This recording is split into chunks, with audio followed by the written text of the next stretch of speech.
Buenos días, Lluís. En primer Buenos lugar, días.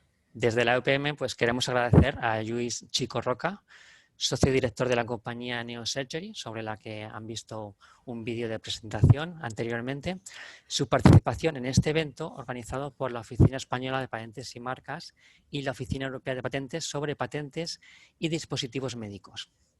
Es para nosotros un verdadero placer contar con una empresa tan relevante dentro de este sector.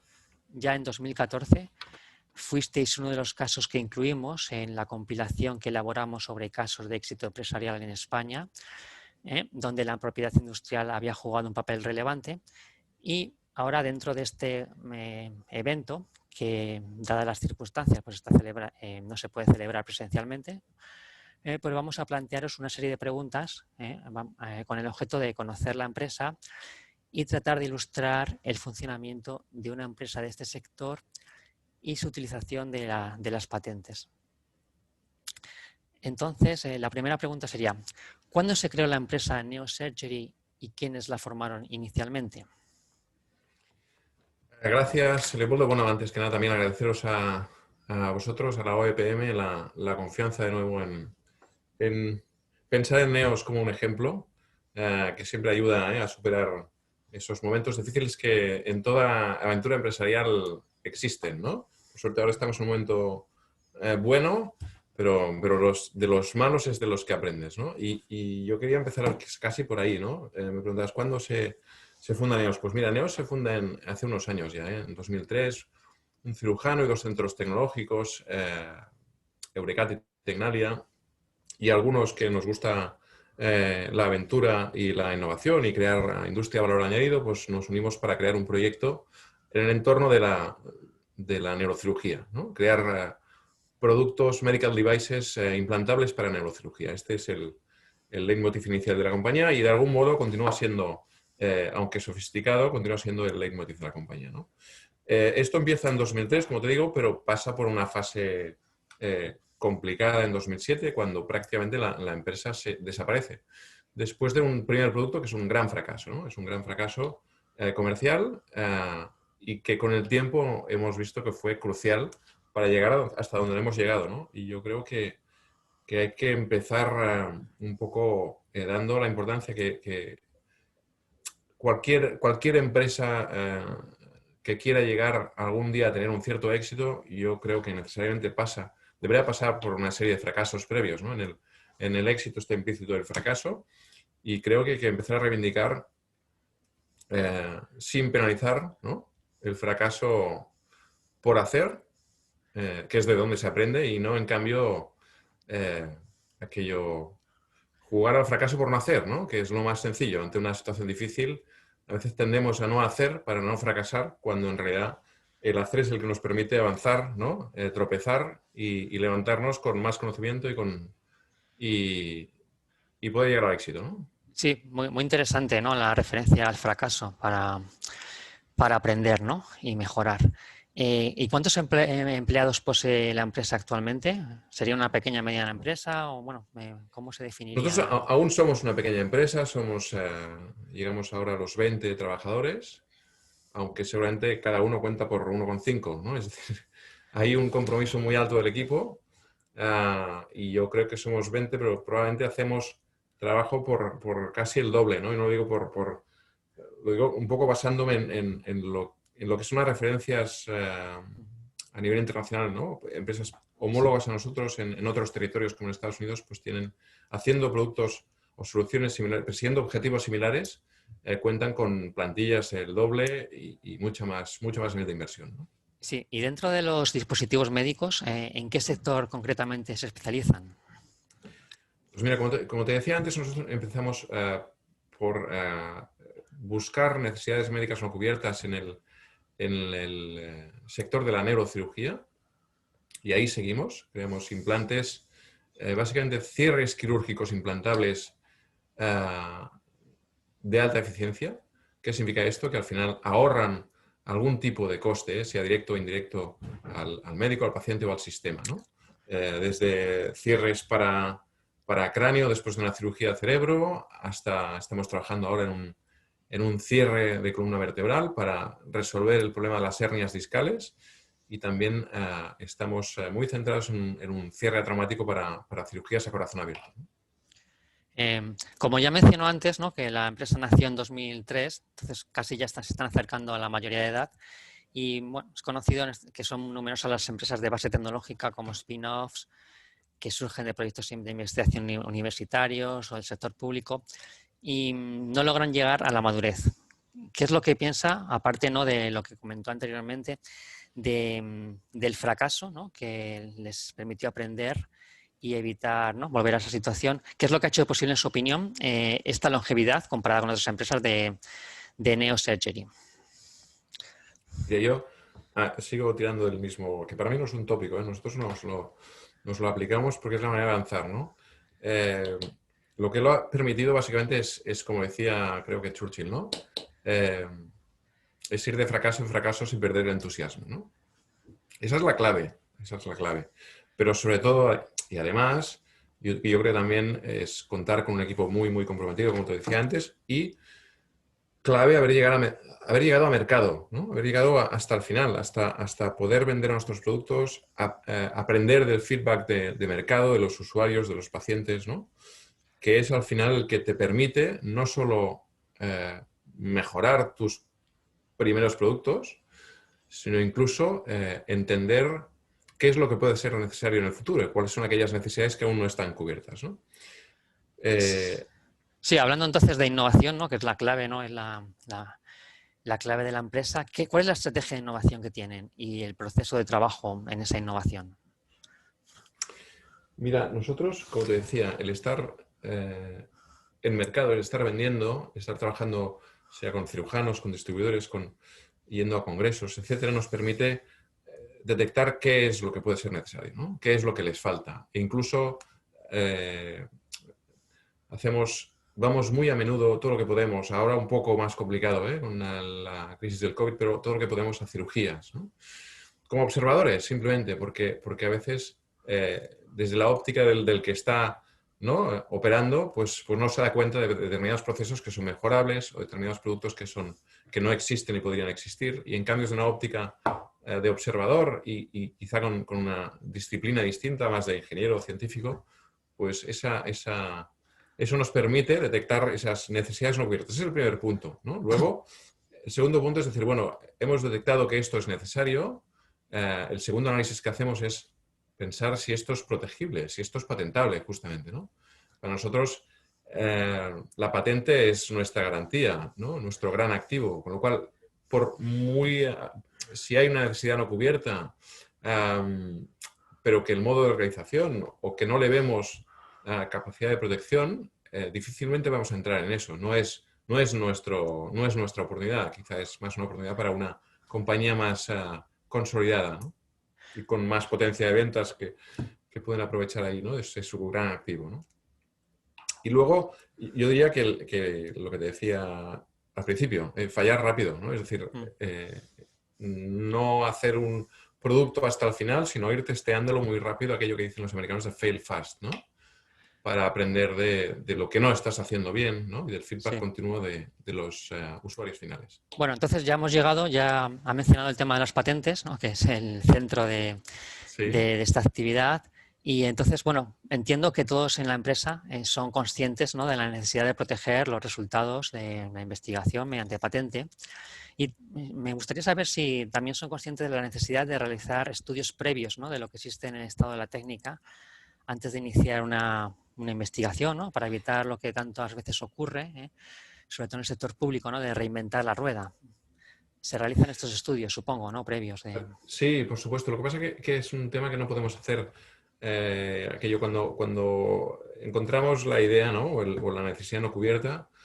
Hay una fase previa de prototipo, de innovación, de intentar entender cómo vas a resolver tú esa necesidad para poder visualizar cómo va a ser la realización, cómo va a ser el concepto de tu patente, ¿no? Es a partir de ahí que típicamente empezamos a hacer el estudio del estado del arte, ¿no? Porque si no es muy difícil llegar a comprender si tu solución es protegible o no, ¿no? Sí, antes habló de que, bueno, tuvieron un producto inicial, ¿no?, que fue un gran fracaso, pero ¿Se puede considerar que después de ese gran fracaso hubo un proyecto estrella que supuso el principal impulso para la empresa? ¿Y estuvo patentado ese producto? Y Sí, si estuvo patentado, ¿jugó un papel importante en el éxito inicial? sí, sí, sí. A ver, a nosotros aún no nos gusta hablar de éxito, ¿eh? Para nosotros el éxito sería ser una compañía con ventas recurrentes como somos ahora, pero además con capacidad de autofinanciación, ¿no? Porque, como sabéis, la industria médica es una industria donde innovar es muy complejo y más con el aumento de regulación que está habiendo y que probablemente sea necesario, los costes de llevar un producto nuevo al mercado son enormes, ¿no? Y un éxito para nosotros sería llegar a ese punto de ser autosostenibles financieramente y además dar retorno a la inversión hecha, ¿no? Pero sí, si lo miramos desde el punto de vista de haber llegado al mercado y tener un producto que, que lo estamos vendiendo en todo el mundo, ¿no? En los mercados principales, Estados Unidos, Japón, Europa, obviamente, pues, pues sí, ese es un éxito del que seguimos aprendiendo para los futuros productos, ¿no? Es decir, toda esa experiencia de cómo debemos vender, de cómo debemos certificar los productos en cada una de las jurisdicciones. Todo esto es una experiencia fundamental que nos permite acortar el plazo o, en todo caso, el número de errores hasta llegar al éxito con los siguientes productos, ¿no? Sí, y en concreto, ¿qué producto fue este? Esto, sí, nosotros tenemos dos productos, una familia de productos en el mercado, que se llaman Cranial Loop y Cranial Cover. Son cierres craneales, Cranial Closure Devices. Básicamente se usan para cerrar el cráneo después de una cirugía donde hay que acceder al cerebro, ¿no? Típicamente esto se hacía y se sigue haciendo aún en algunos casos con pequeñas placas de titanio y tornillitos o con algunos remaches metálicos. Nosotros innovamos en la manera de hacer y optamos por ofrecer una solución instrument free, ¿no? Sin instrumental, de tal manera que ahorrábamos al sistema sanitario y al paciente, obviamente, riesgos y costes de reestilización y de limpieza, ¿no? Evidentemente el producto está patentado, como te decía, es aquello una de las golden rules de la compañía, ¿no? Si no es protegible, difícilmente nos metemos, ¿no? Y tienen dentro de la empresa, dentro de esas 20 personas, ¿no?, que constituyen la empresa, ¿hay una persona concreta encargada de gestionar lo que son los activos intangibles, las patentes, marcas, o se subcontrata?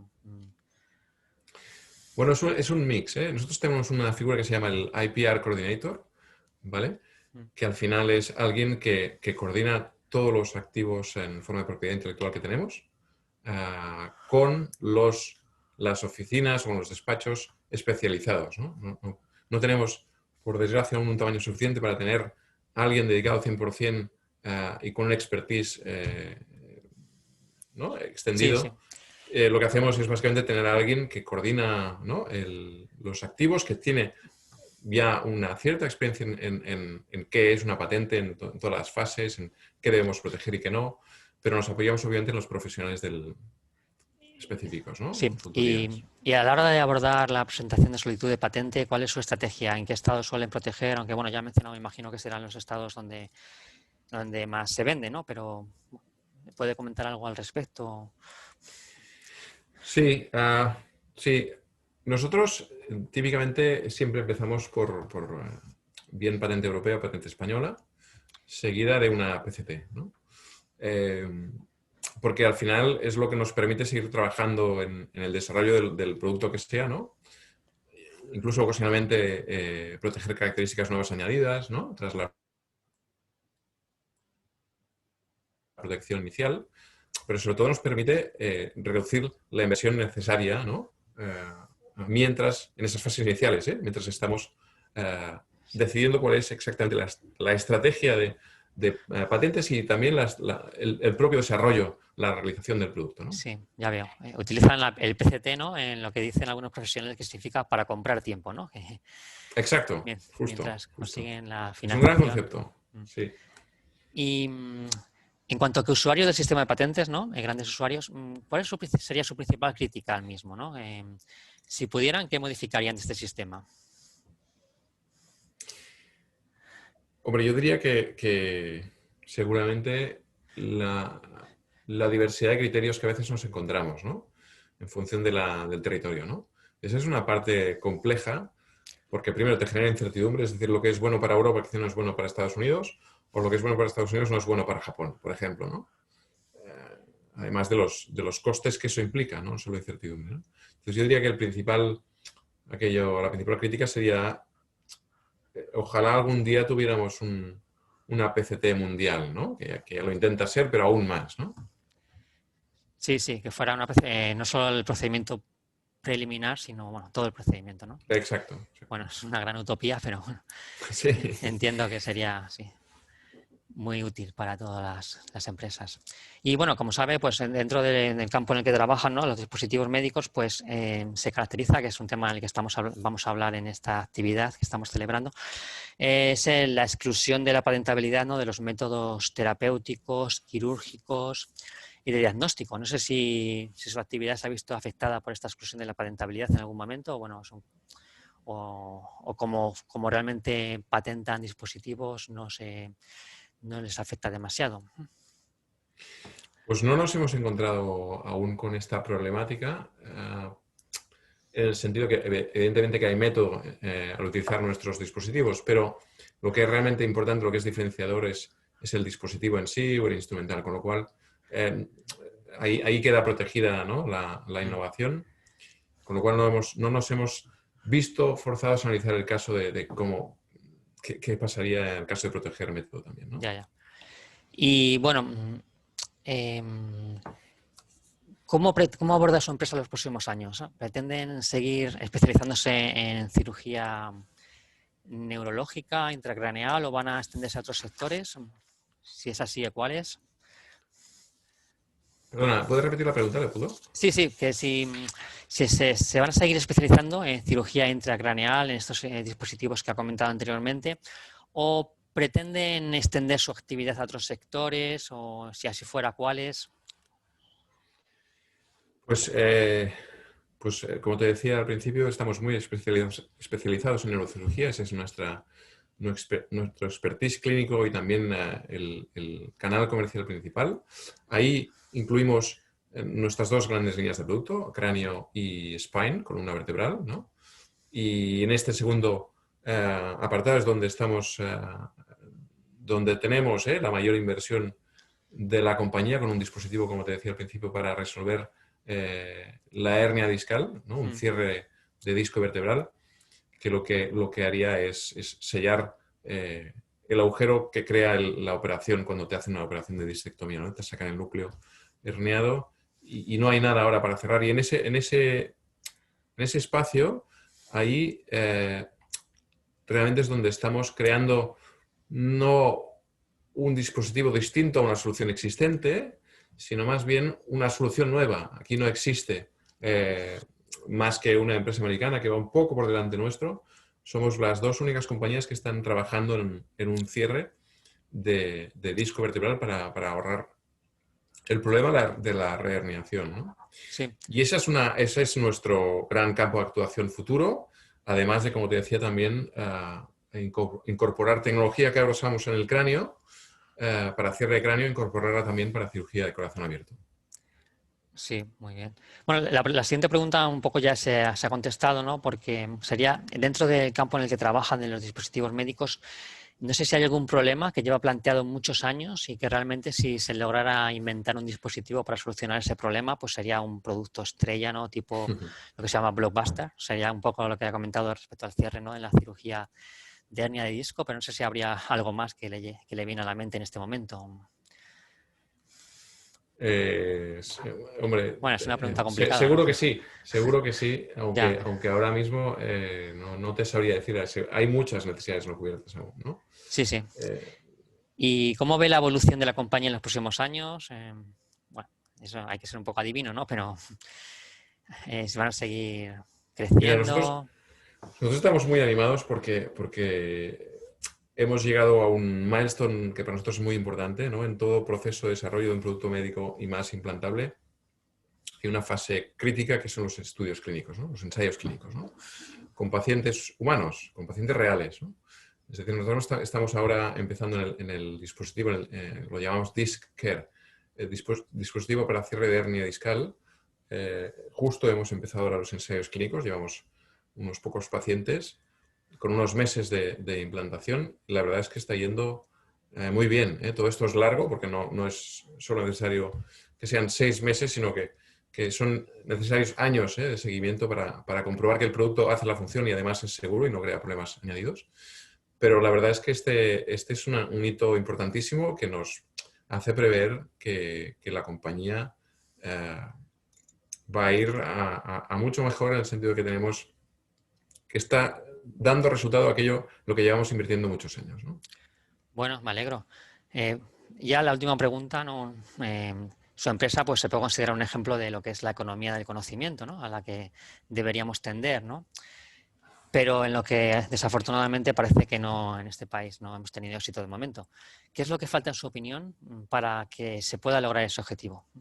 De realmente tender a una economía donde empresas como la suya fueran abundantes y no dependiéramos tanto de otros sectores de menor Pues valor mira, añadido. yo seguramente lo apuntaba también al principio indirectamente, ¿eh? Yo creo que conocimiento hay muchísimo, talento hay muchísimo.